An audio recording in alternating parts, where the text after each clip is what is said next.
From theCUBE studios in Palo Alto and Boston, this is an episode in the RemoteWorks Citrix Virtual Series.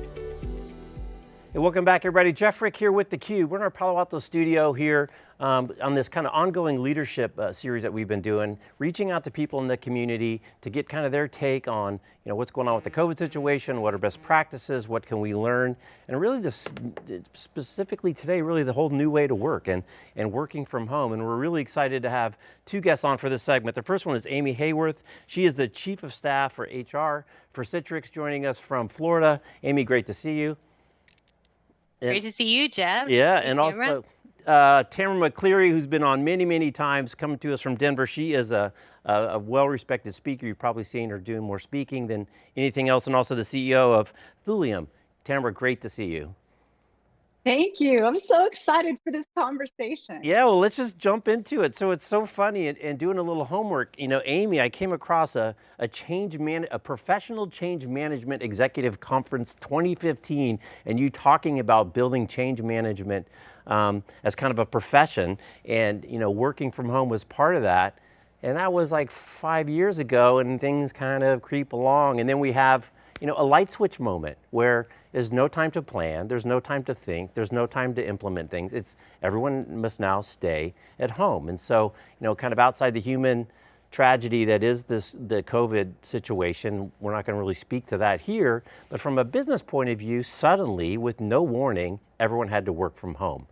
From someone who's been in the profession of trying to drive change management through kind of a process over time, what does that do for you? How do you, kind of digest that suddenly, oh my goodness, we've got this light switch moment, which is a forcing function that may have never come, but now we have to go. I wonder what your take is. Yeah, I think the thing that gets me most excited about this light switch moment is it is showing all of us that we are capable beyond what we ever thought we were when it comes to change. We've been called to take a leap. And for much of my experience in the organizational change management field, we spend a lot of time talking about managing resistance and the pushback about change. And there's even a saying that drives me crazy, which is change is hard. I don't know why we tell ourselves that message. And I think what this is showing us is that, number one, change is inevitable. It's going to happen. There is very little control that we actually have. But also, we are more resilient, more adaptable, more capable of change than many of us knew that we were. And it is calling up for me, what do we need to put in place within organizations to cultivate resilience? Because one of the things I think this is making all of us very aware is how volatile the world actually is. And it's also laid bare where we are strong individually and able to cope, and where we also may need to do a little bit of practice and some very intentional resilience building. So I think the conversation around the whole change management field is about to change. Right. And my hope is that that focus turns more to resilience than it is to managing change. Yeah, it's interesting because a lot of just the chatter that's out there, right, is about Zoom. Do I use Zoom? Do I not use Zoom? Is it secure? All this other, kind of people like to jump into the technology piece. But really, we had your boss on the other day, Donna Kimmel, the EVP and Chief People Officer at Citrix, and she broke it down into 3 buckets. Culture was number 1. Physical space is number 2, and digital space was number 3. And I thought it was really interesting that she really leads with empathy and human factors. And I think that it's easy to kind of forget those, but bringing up simple things that, oh, not only are you working from home, but guess what? Your kids are home too. And your spouse is home too. And they have meetings and they have Zoom calls they have to do. And oh yeah, the dog is still running around and all the other kind of distractions. So the human factors are so important. Tamara, one of your early keynotes about your kind of early development was in your early career working with people who were kind of at the end of their life. And I know it helped you develop, kind of an empathy and really a prioritization that I think a lot of people are probably getting today that maybe they haven't thought about. What is truly important? What is truly meaningful? And this kind of, again, is this forcing function to say, let's pump the brakes a little bit, take a step back and think about what's really important and the human factors. Or if, again, get your take on this crazy situation. I think you're absolutely right, Jeff, in the fact that, really what this has done, to Amy's point, yes, we are very capable of change, but we're mostly so resistant and unwilling to change. And it's not because we don't want to, it's because we fear what will happen if we do change. And sometimes it's what the devil you know is better than the devil you don't. And right now, what has been forced upon us is to really think about critical issues, right? So when you're faced with a lack of toilet paper and uncertainty about your survival rate, you start to think about things in terms of, say, Maslow's hierarchy of needs. You're looking at that base level, that safety piece. And when people go to safety, they have, really left that area of self-actualization and what do I want to be? What do I want to do? And it's more about, oh no, what have I done? Do I like my life? I'm stuck here at home, wherever you're sheltering in place. And, is this really, am I really enjoying my life? Am I experiencing my life? And what we really have experienced through being forced to get onto video conferencing, how many of you out there are doing video conferencing like a billion times a day? We're being forced to really see each other as human beings. And that means whether you're the CEO or you're the EVP of global blah, blah, it doesn't matter.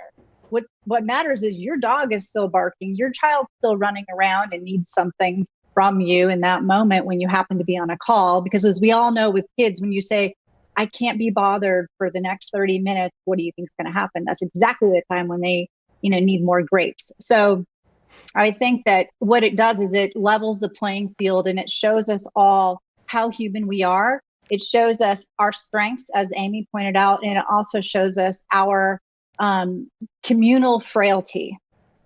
Right. So let's get into some of the specifics about what people are feeling. And so Citrix just commissioned this report put on by OnePoll, pretty timely, comes out in April 2020, about really working from home. And I think there was really some interesting stuff. Still connectivity and bandwidth, still like the biggest challenge that people have. Can I even get online was the number one problem. And when they do, their Wi-Fi is slow and there's single sign-on, all these things that we've been talking about for years and years and years. I mean, why, Amy, have we still not gotten it done? It's fascinating to me that in 2020, we still have internet connectivity issues and people don't know how to turn on their microphone on their Zoom call. We're so far behind. Yeah, Jeff, I think what we're seeing is, number one, it takes practice and sort of the need to be familiar with all these tools. I also have talked to many parents who, first day of homeschool, if my son tells me I can't call it homeschool because it's different, it's virtual school, he says it's very different. But that first day, especially families with multiple children trying to get onto a Zoom call with their class, parent is trying to work, possibly two parents in the house are connected. Our home Wi-Fi networks just haven't taken this kind of load before, but very quickly, I think we needed to realize as an organization that this is not work from home. This is working at home during a global pandemic, and it is very different. So you mentioned that need to lead with empathy and to really understand what's going on. And I think that's so true. And just the humanness of what we've experienced. That OnePoll research really talked about a few, kind of epic moments of mishap, whether it's taking a call from the garage. I have a colleague who would take from the car on the street, still sheltering in place, but the only quiet place to go to actually take a call. We have a legend in our Singapore office, a salesperson who made record numbers working from his garage for a month. So there are all sorts of heroics taking place to balance. And in the midst of that, when technology isn't acting as we would hope it would under normal circumstances, having to adjust really quickly, whether that means staggering schedules, working through accommodations, teachers, however it needs to happen. But I think the reality and the acceptance, going back to that humanness and empathy, is that we all have to shift our mindset about what work means and who we even are at work. We've built up a lot of these polished, button-up personas, and when we are able to actually let some of that down, I think what we're starting to see is connection on a much deeper level amongst teams and amongst colleagues. Yeah, I'm just looking at the survey at how few people think that this is going to roll over into a little bit more of a permanent form. Only 37% think my organization in general will be more relaxed about remote working. I think staff will be allowed to work from home more regularly, 36%. I mean, we had Martin Mikos on, and he ran my SQL before it got bought by Sun many moons ago, right? And he talked about he had a distributed team from day one, and he laughed. He said it's so much easier to fake it at the office, right, to look busy, versus when you're remote, as you just said, Amy, you're only judged by your deliverables. And I thought it was so funny in your in your blog post from earlier this year that when managers start managing by outcome and deliverable rather than assuming work's getting done because someone showed up at the office. I mean, this is ridiculous that people are still judging things based on activity, not outcome. And we're even seeing now all these new tools that people are introducing in the marketplace. I can tell you how often your people are on Zoom and how many hours on the VPN. It's like, what are we measuring?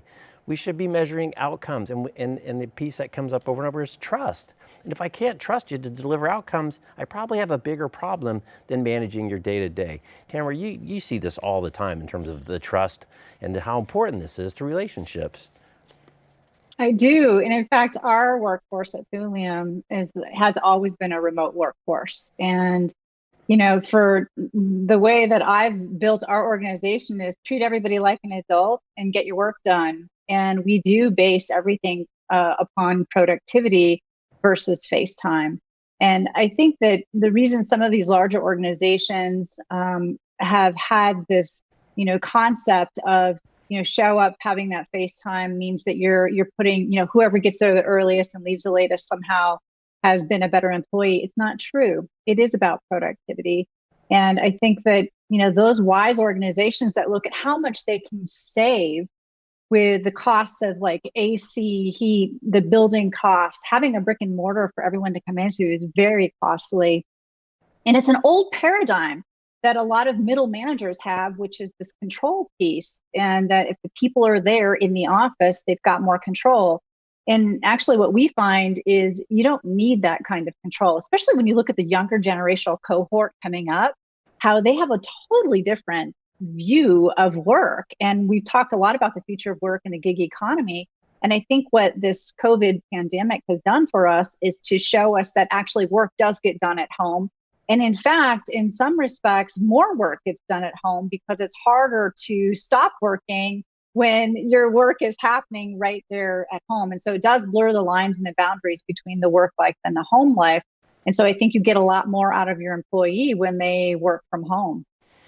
It was funny when Donna was on, she brought up a really interesting topic. She said, you know, every time somebody pushes back on that can't be done from home, right? This job, this person, this type of task can't be done from home.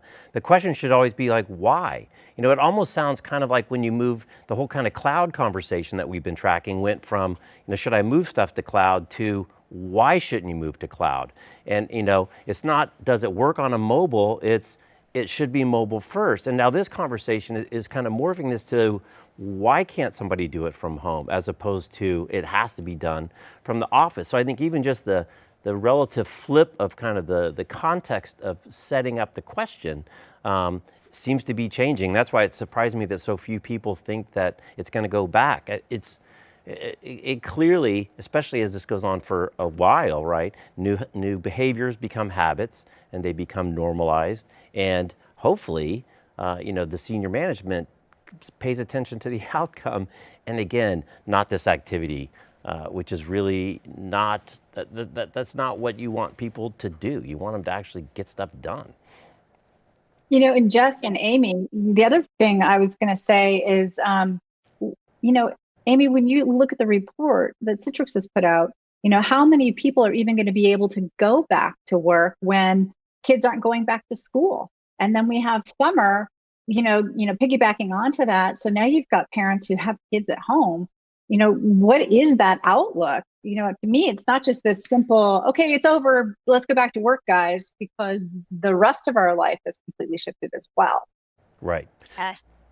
That was actually my conversation today, is starting to really think about holistically when it comes to policies, programs, what are we putting in place for the summer? And not only that, but even some of our employees who have been alone through this. I think at the beginning there was a very large shift on those who had children or elder care to think about. And, at some point, at least in this half of the world, about last week, we really started to hear, I'm kind of worried about this person who's been alone by themselves in their apartment sheltering for over a month. So I think as we start to look at the variety of experiences people are having, really being sensitive to different personas in the organization, different needs, different emotions that are happening. And as we even start to think about what does it mean to come back to work? And I know countries and organizations are being very cognizant about doing that safely in a very gradual type way of thinking about it. But it starts to get very, very complex very quickly.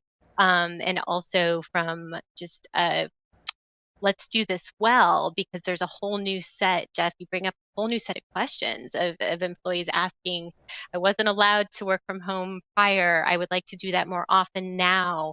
New conversations with managers about, well, how are we going to measure results? There's a lot of work to be done between now and then, whatever then is, to really ensure that we help everyone be successful. Right. And I think the conversation we're having is, it's likely not going to be one or the other. The new normal is not the old normal, and we're not sure what it is, but it's most likely there's going to be some sort of hybrid working arrangement. Right now the playing field is leveled, and that in and of itself is a very different work from home experience. What happens when it's hybrid again? And there's some who are remote, some who are in the office. How do we make sure that it's equitable and all the voices have equal opportunity to chime in? Because when a group of people are in the office and their colleague or two is remote, it's not a level conversation in an organization. So whether that's establishing norms or really just starting to create behaviors where if one person's remote, then everybody's remote, no matter if you're in the office or not, you dial in via GoToMeeting or whatever collaboration tool you're using. So all sorts of things to think about. But I think what it gets at is our ecosystem of work is going to change for sure.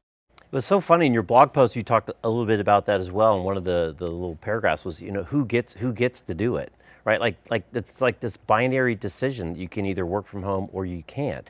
And there's this whole second order impacts that we see on infrastructure, right? There's nobody in the trains. There's nobody on the freeways. You think, wow, we actually have a lot of freeways if everyone is not on them at the same time. So, begs a lot of questions are, why is everybody driving to work at 8:30 in the morning to work on their laptop? Now, clearly, if you're, in construction or service trades and you got a truck and you got to go do something on site, they have to be there. But I think, hopefully what this will do is help people, as we were discussing, look at those who can, and even if it's 1 day a week, 2 days a week, 1 day every couple of weeks, the impact on infrastructure, the impact on, traffic, the environment, mental health. Even you talk about mental health, sitting in a car for an hour each way every day certainly is not helping anybody feel better about themselves or get more work done. So I think there's just so many benefits if you just kind of look at it in the right context, focused on who can, not who can't, and the how and the why and the enabler. But it's really interesting. We've talked a lot about kind of the physical space and the culture space. I mean, imagine if this happened in 2006, right? Before the iPhone came out, the smartphone.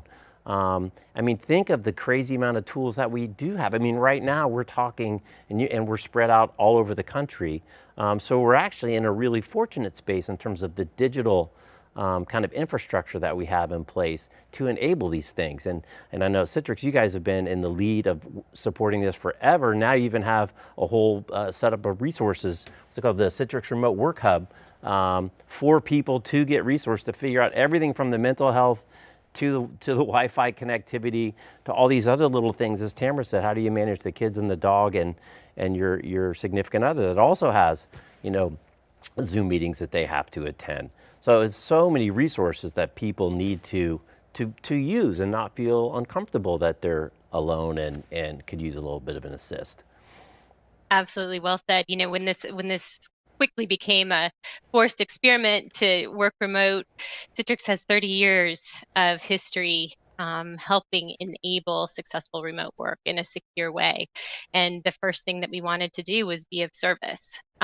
So pulling together these resources has been a big project, and we're so glad to be able to provide this tool set, and we truly do help that it makes this transition stronger, better. It will continue to grow and to evolve even as our own experiences evolve, new challenges arise.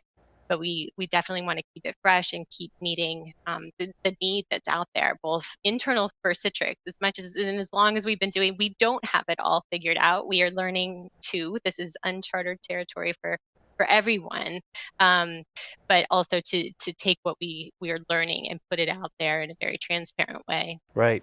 I want to. You know, it was Go ahead, Tamara. oh, I'm sorry, but there was just something so crazy, Jeff, about the study that Citrix put out.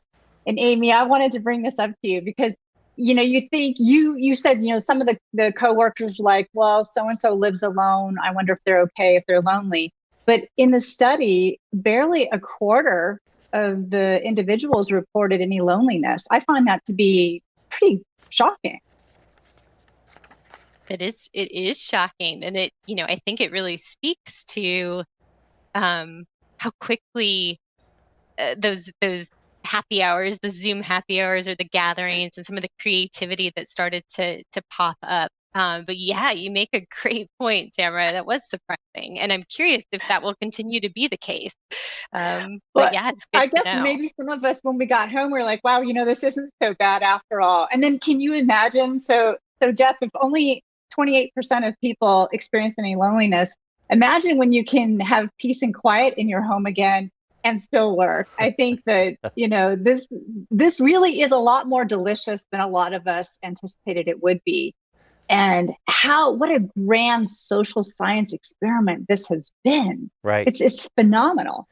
The fact that everyone is experiencing it at the same time globally just blows my mind. I was here for the earthquake. I was in Portland for Mount St. Helens. I've been through a few little things here and there, but those are still regional, right? There's still a safe space. There's still people that don't have that story. Everyone, 6 or 7 billion people, will have a "Where were you in March 2020" story, which was fascinating. And then, as you said, it's not only the work from home. There's no time to plan and no time to put infrastructure in, but oh, by the way, the kids are home too, right? And school is also from home. So, you know, in terms of an accelerant, it's just gasoline on the fire. But I want to jump in a little bit about one of the things you talked about, Amy, and get your take, Tamara, because you're doing it in your own company, and is in terms of establishing norms.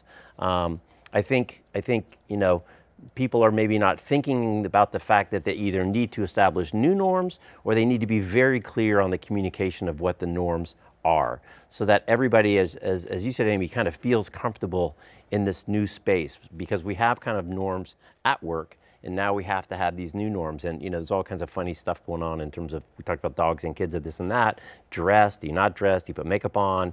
You know, I mean, it's funny in the survey, do you take a shower? Only 30 some odd people take a shower every day, which I thought was kind of what about unexpected. Shoes? What about the shoes comment? Can you believe that, Jeff? Like, people actually would wear their shoes to their desk? Yeah, well, I'll tell you, they didn't ask the women, because the women would not be wearing high heels at home if they didn't have to. They didn't specify which shoes, Tamara. They just said shoes. So maybe the more comfortable flats were the ones that were coming out. But I'm just curious on establishing social norms. Tamara, I'll let you go first. How did you establish them? Was it hard to do? Did they kind of self-generate? And as a leader, do you have to police it, or is it kind of self-policing? How's that work? And then Amy, from your point, in terms of formal communication in a much bigger organization, and being part of the HR office, one might say, well, isn't that already kind of part of HR's charter? But how is that different now?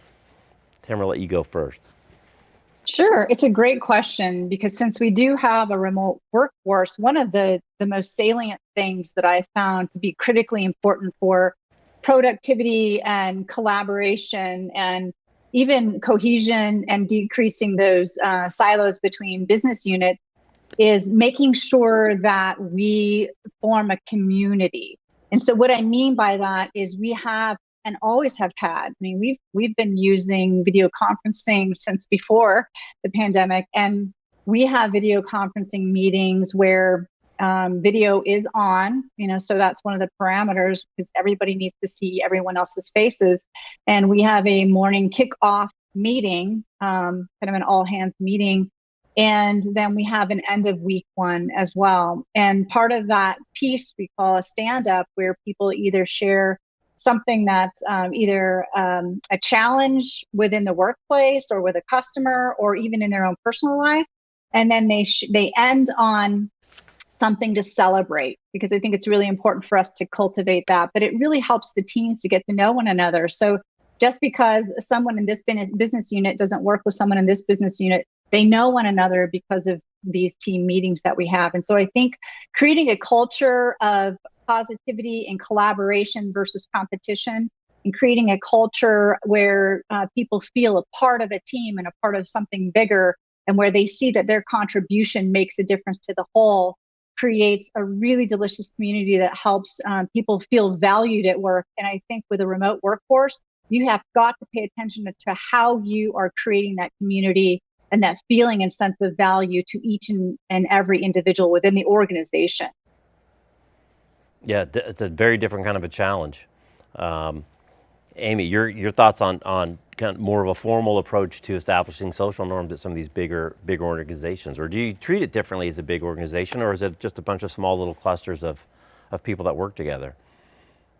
I have so many thoughts on this. I would love to have a 2-hour dialogue with both of you on this topic. Couple thoughts. There's implicit norms that sort of develop organically, and then there's the explicit ones, which, for whatever reason, we seem more hesitant to have very explicit conversations about norms. I don't know if people think it's tedious or something like that. I'm not sure. I haven't done that research yet.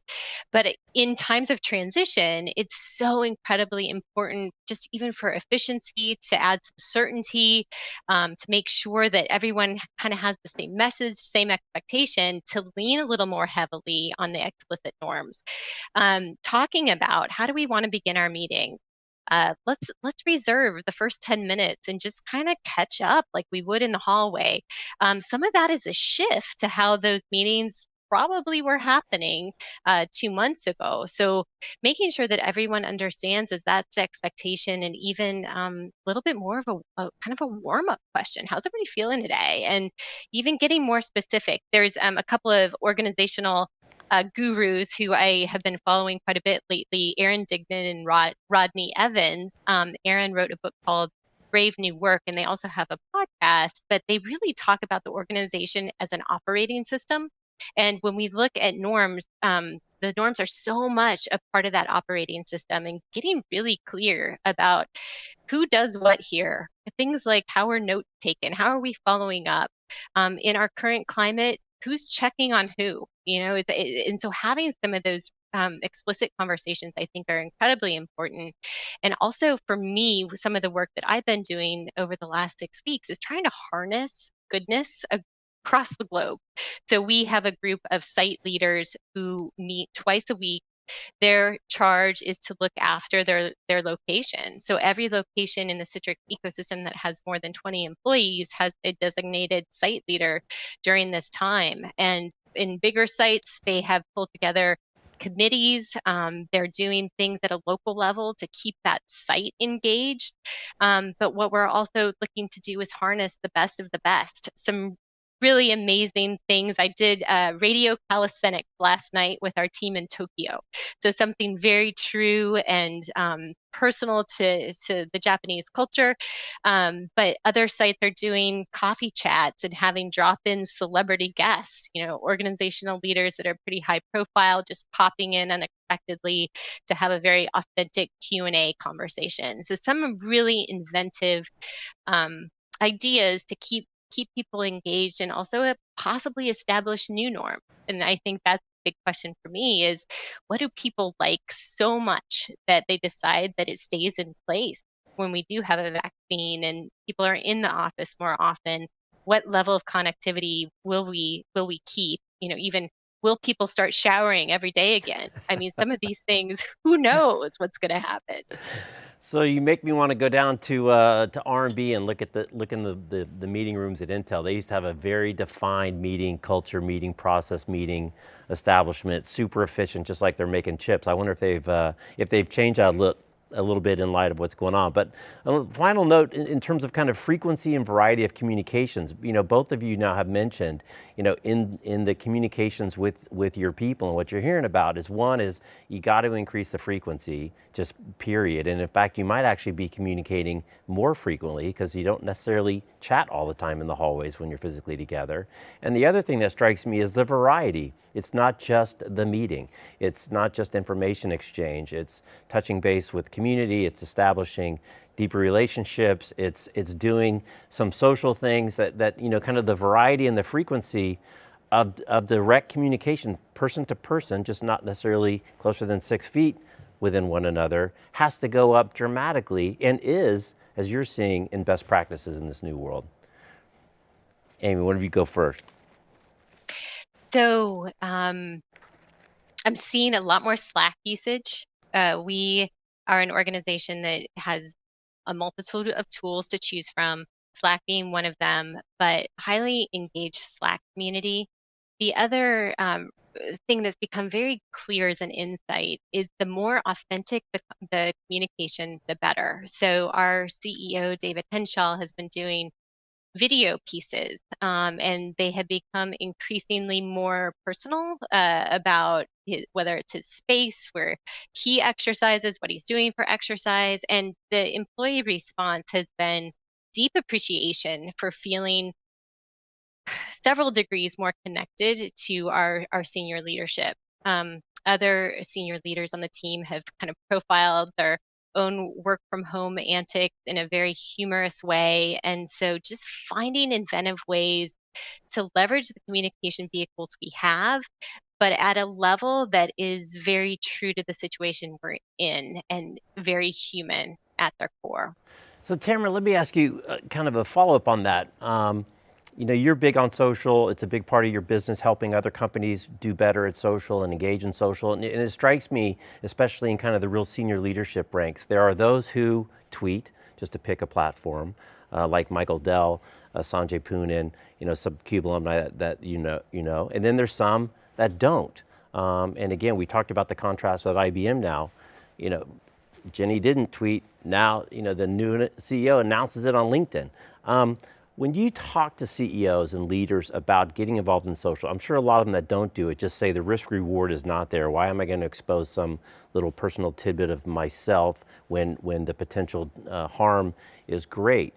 But as we just heard from Amy, people like to know who the person is. People want to relate to who the person is. That's kind of part of the whole CUBE thing that we figured out a long time ago, is people are interested in the people that are behind the technology and the companies and the implementation. So how do you advise people? What do you see to convince them that, hey, it's actually in your best interest to show a little vulnerability, to show a little humanity, to maybe be scared sometimes and not necessarily have the right answer? How do you help coach them that these are good things, not bad things? It's so brilliant you brought this up, Jeff, because with the pandemic, a lot of the executives that were not on social media all of a sudden wanted to be on social media, and how do I do this, and how do I set up my thought leadership, because this was a very primary mode of communication. And I think what we're seeing is that you do see a lot of the progressive CEOs and executive members on social media.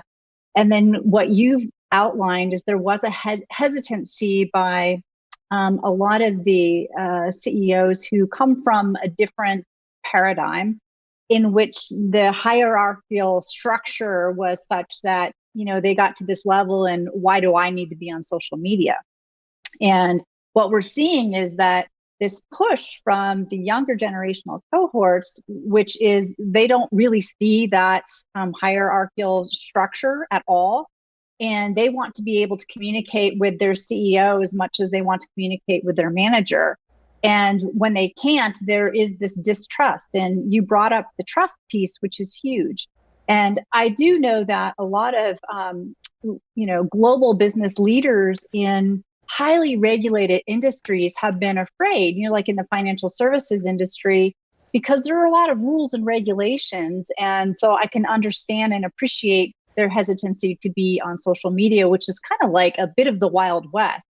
And, you see those that are really pretty insulated from anything that they do. You can see like Elon Musk can tweet whatever he wants to tweet. And a lot of executives don't feel that they have that same sort of freedom. And so how we work with them, because we work in the B2B and enterprise space, is about what is it that you want to be known for? What is it that you're passionate about that would, to Amy's point, be uplifting to your those who not only work internally, your internal stakeholders, but to even your customers or those on the external, and stick to that. So no, you don't need to tweet about your political feelings. You don't need to tweet about sensitive subjects. We always say stay away from politics and religion, but you can absolutely establish a very authentic, transparent, vulnerable thought leadership about the things that you care about. And we say pick 3 things. What 3 things do you want people to think of when you're not in the room? Pick 3 adjectives. And then construct your editorial calendar, what you're doing on social media, around how those 3 things are going to come to life through all of your email, through your videos that you share with your community, and also what you're talking about on LinkedIn, Twitter. And no, I'm not advising any of the executives to get on TikTok, but I do advise them to be on LinkedIn and Twitter.